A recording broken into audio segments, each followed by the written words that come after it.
இனிமே கண்ணை மூடிட்டு கடலை எண்ணெய் வாங்கலாம்.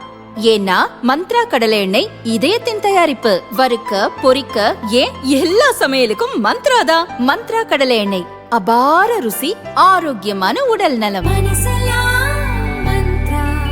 சட்டசபை தேர்தலில் அடுத்தடுத்து திமுக, அதிமுக கூட்டணி கட்சிகள் வேட்பாளர் பட்டியலை வெளியிட்டு வருகிறது. தேஜ கூட்டணியில் பாஜகவுக்கு மொத்தம் 27 தொகுதிகள் ஒதுக்கப்பட்டுள்ளன. அதன் வேட்பாளர்கள் இன்னும் அறிவிக்கப்படவில்லை. திமுக வேட்பாளர்கள் லிஸ்ட் இன்று வெளியானதன் அடிப்படையில் திமுகவும் பாஜகவும் இம்முறை 18 தொகுதிகளில் நேருக்கு நேர் மோதும் சூழல் உருவாகியுள்ளது. திருவண்ணாமலையில் அமைச்சர் வேலு, ஆவடியில் அமைச்சர் நாசர், ராசிபுரத்தில் அமைச்சர் மதிவேந்தன், ராதாபுரத்தில் சபாநாயகர் அப்பாவு ஆகியோரை பாஜக வேட்பாளர்கள் எதிர்கொள்ள உள்ளனர்.